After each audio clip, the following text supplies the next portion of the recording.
Welcome everybody to the Beer Brief 68. I think is what I'm on. Yeah, that sounds about right. 68. I'm your boy Oz, here bringing you that good shit. Got my beer. I talk football. Once I'm out of beer, I'm done talking football. I was gonna let some shit ride. Shout out to the people who've been following. Got some extra followers, a lot of likes, a lot of comments lately. I love it. So I gotta follow up with my strategy. So I'm gonna post some shit on TikTok under the beer brief, like it, and comment all that shit. Also, really gonna get on posting this on YouTube. So you might be seeing this on YouTube, or you might not be seeing it on YouTube. Get the full episodes on there. So like, subscribe, all that shit. Also, probably gonna try to be more, a little bit more.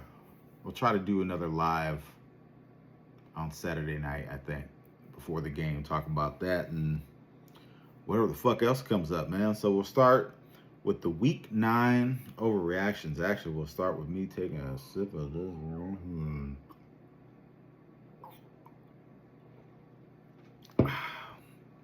Week 9 overreactions. I'm like a step behind usual because I talked about the trade deadline shit.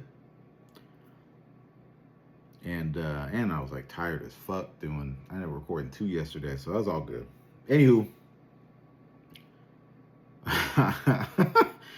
Oh, I love this. Daniel Jones, this is overreaction, so these work as an overreaction or reality. Daniel Jones has turned into a pumpkin. They say it's an overreaction. I'm gonna say it's an overreaction, but let me tell you something.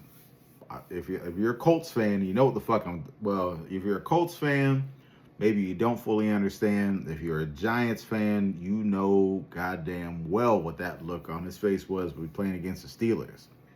The look of fear. He looked so goddamn shook. Like I said, I've seen it once before when the Giants played the 49ers. The pass rush was getting to him. He does not like it. I don't know, man. Some people just don't have good, like, poker faces, right? Daniel Jones ain't got it. When he is frazzled, you will see it for days. It's almost like, if you ever seen Kingpin, when they're, like, speeding away to get away from the dude, and they go back to Randy Quaid's character, and he's just... that's how we look, man. So... no, he's not turned into a pumpkin, but Colts fans, you don't want to see that look. I'm saying that right now. He's having a good year, man. It's 2,400 yards so far, 14 touchdowns, 6 interceptions. It's not for 69% completion percentage. That's good. 8 yards at attempt. That's good. You don't want to see that anymore, man. Lord have mercy. You do not want to see that anymore. Next, we got the Bengals have the worst defense in the NFL. They say reality. That 100% is a reality. If you cannot... Joe Flacco out here throwing for 480-something yards, all these damn touchdowns. I'm going to let the last pick slide because he's just throwing it up. He did throw a bad one, and that probably should have been a pick six, and the game shouldn't have been close. But they ended up being close, and they came back, and they were up. Not with a lot of time left either. So what happens? Caleb Williams was looking like shit water for a second until he threw and this is my thing with Caleb Williams too. You gotta really sit in there and just fire it. All that weird dancing around and running around, I don't like it. But when he takes a 3-step drop and then whop, bro, that ball is a dart. An absolute dart. But he don't do that shit all the time. So he does that, hits Loveland. The amount of bad tackling. It's like these dudes it's like they don't have arms. And here's what's bothersome about that. You know you're not a good defense, man. Who the fuck on that defense thinks that they can just try to take someone out that's shoulder checking them? You better wrap that shit up. That's insane. But yeah, that's an example. They gave up like 42 points. And they let the Jets come back on them. They've been a bad defense for a little while now. This is by far, and even statistically so, they came in as being the worst defense, and after that collapse, yeah, I mean, that just sealed the deal. Flacco's playing good though. See, next we got after another upset loss, the Packers aren't a serious contender. They say it's an overreaction. Yeah, I mean, it's an overreaction. It's a tough loss, 100%. But not even just the NFC. Right now, the AFC is so open. The Packers are in it. They're in it. And there was a guy, I wish I could remember your name, but you said the most true shit of all time on TikTok. You said you aren't. He's like, is it weird that I'm more worried about the Panthers game than I would be a Lions game? And I responded, I was like, yeah, they do. The Packers do have a habit of playing down or up to competition. This is an example of playing down to your competition. This is not a game you lose. If you're that team, you know what I'm talking about. When you don't lose that game. I do think on paper they look fantastic, and there's times when they look fantastic. This was not one of those times. Jordan Love didn't look good. But like I said, they're not out of it. That's not they're not just toast. It's open. There's a lot of parity. I like the Eagles. I think the Eagles are now the best team in the league. Last week I said it was the Colts. Maybe I was wrong. Now it's the Eagles, or the Eagles or the Rams. That's who I'm buying. I'm sticking with now. Does that mean both those teams are probably going to lose because I said it? But it is called the odds effect. You'll learn about it, people. You will learn about it. But, I mean, Jordan Love's stats. 70% completion percentage. You love it. 2,000 yards. Cool. 13 touchdowns with 3 interceptions, averaging 8.28 yards per attempt. It's good. But, man, sometimes he looks bad. And he should look good. They should look better. You can't lose to the Browns, and you can't lose to the Panthers, and you probably shouldn't have tied Dallas. But you're not a contender. Next, Drake London is the most underrated number 1 receiver. They say it's a reality. You know, I don't know if he's the most underrated. But I'm trying to think who's the most underrated. Lord have mercy. Who is the most underrated? God damn it, he could be. He might be. I mean, there's a lot of talk about, it's real funny. And this will be this makes me sick. So JSN gets a lot of love. But there's still something. People are like, oh, but Chase and Jefferson are still the guy. Smith and Jigma is the best dude in the football right now. So there's a weird underratedness to him, unless you're a Seahawks fan. Because like I said, my boy Castro said that somebody was trying to tell him that he's like on their way to like Jerry Rice status. Now you've overrated him. So you've gone too far. Like I said, you give someone an inch, they go a mile. Don't make no sense. Yeah, I mean, but he had 3 touchdowns, and we might be living in that moment. Nico Collins, weirdly enough, is kind of underrated, but you know him. But people know Drake London. I don't know if he's overrated or underrated. I'll say he's properly rated. So I'm going to say they say reality. I'm just going to say it's an overreaction. Like, people know Drake London's nice. Overrated or underrated to who? I think he's properly rated. Like, he's not the best guy. He's far from the fucking worst guy. He's a good fucking receiver. I think, generally speaking, I feel like people think that. So, yeah, it's overreaction. He's nice. The Bears were right to draft Colston Loveland over Tyler Warren. They say it's an overreaction. I say it's an overreaction. Listen, Loveland's cool. He looked great last game. Warren, to me, is like the offensive rookie of the year.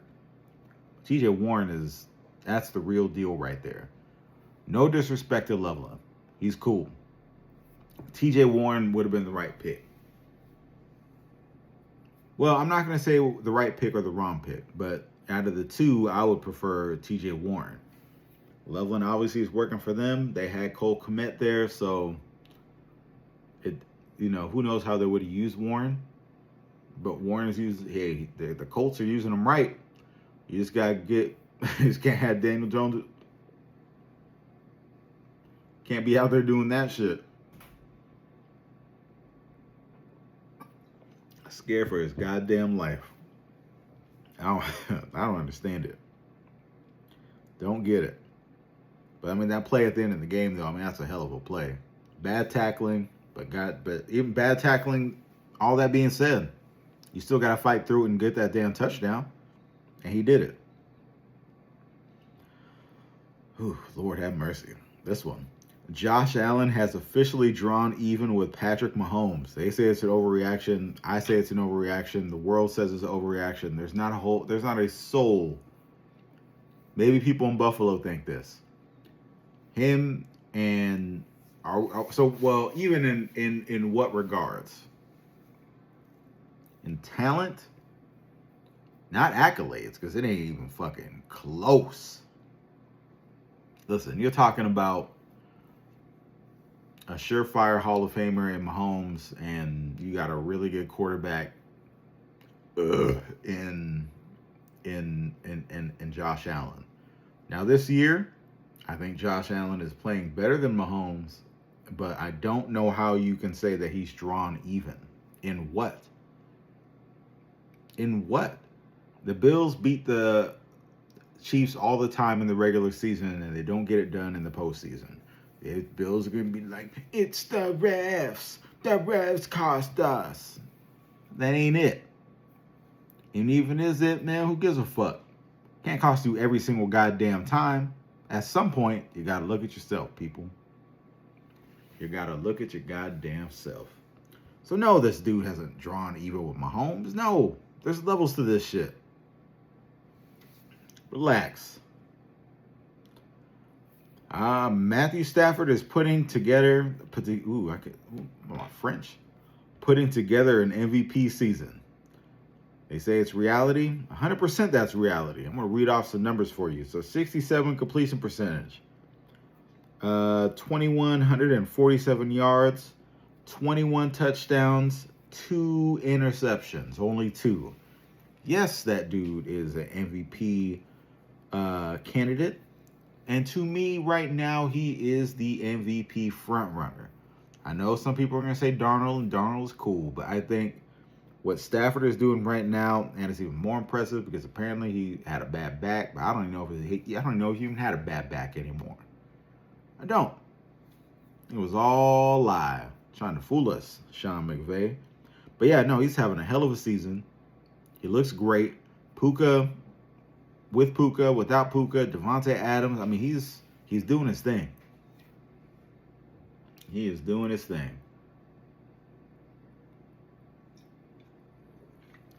No doubt about it. Here we go. J.J. McCarthy has put the NFC North on notice. They say it's a reality. I say it's an overreaction. Huh? You beat the Lions. The Lions laid a goddamn egg. They did. The Lions stunk it up. Now, that's no disrespect to McCarthy and the Vikings. I mean, they won the game. And McCarthy looked pretty decent. But put him on notice? Notice of what? You're the worst team in that division right now. Even after beating the Lions, you're the worst team in that division. Relax. Put him on notice.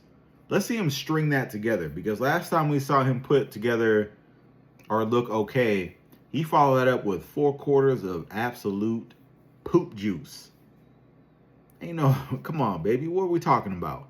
So you had a good game against the Lions. Let's string those together. Let's get about 2 or 3 more of those like in a row. And then you put the NFC North on notice. But on notice, like you're about to take over, the Packers, and tough loss, better than the Vikings. Lions just lost to the Vikings. better than the Vikings. Chicago and the Vikings, that was a close game. But honestly, right now, they're probably better than the Vikings. I'll notice for what, man? Well, we're living in this man, he's thrown for 57% of his passes completed. That's not good. Ain't no one on notice for that. 444 yards. He's missed time. I'm not going to trip on that.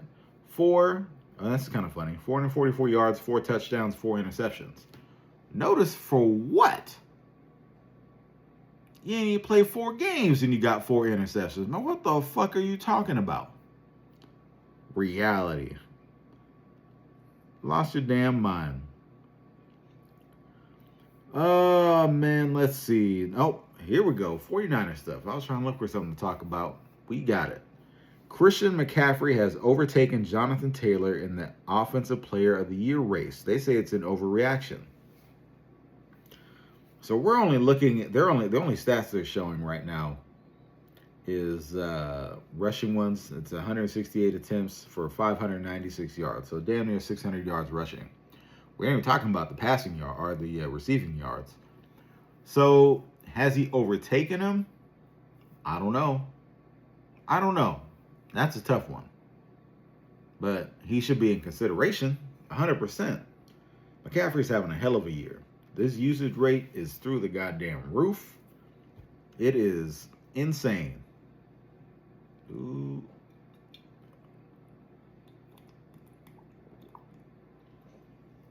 I thought I was going to get some more, but that's not going to happen.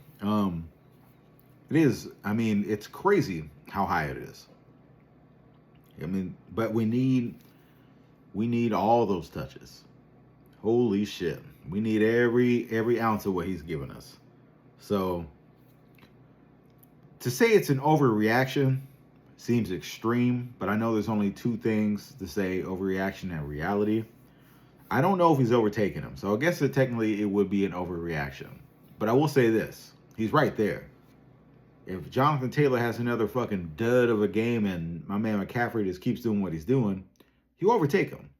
Now, comeback player of the year, that should be locked up. McCaffrey. 100%.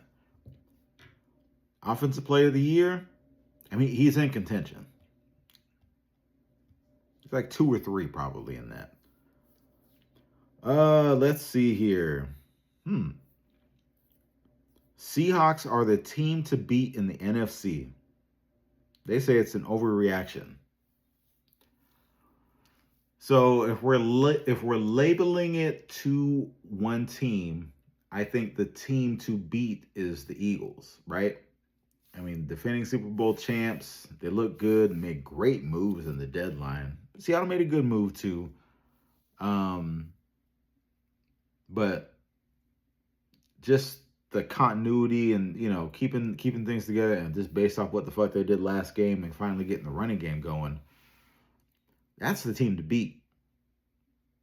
And honestly, until they get dethroned, they're probably the team to beat. So if we're saying is a team that you have to beat, it's them. But are Seattle players in that, are they contenders? Oh, God, yeah. Oh, yeah. There's a lot of contenders, really, just based off,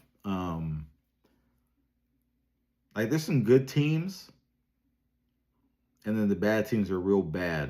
There's not a lot of real, there's a lot of parity this year. So it's just, the Eagles are good, but if someone was to, say, nah, give me Tampa Bay, I'm like, okay.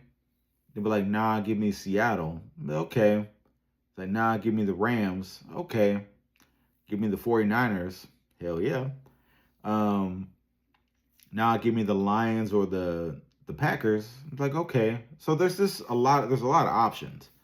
I personally have the Eagles up top. If you're trying to tell me that the Seahawks are the team to beat, I'm not going to argue with you too hard. I'll look at you a little weird, but that's it. I give people weird looks all the time, so I wouldn't take too much offense to it. But just know I would disagree with you. The Eagles, the team to beat, are the team to beat. The Seahawks are a team to beat, but not the team to beat. Ah, and that covers that. So, just in time, too. I appreciate y'all listening. What is it? Beavery 68 coming up on 70. What does that mean? I don't know. Nothing.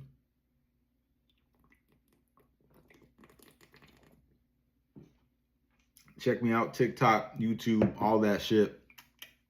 Boys out.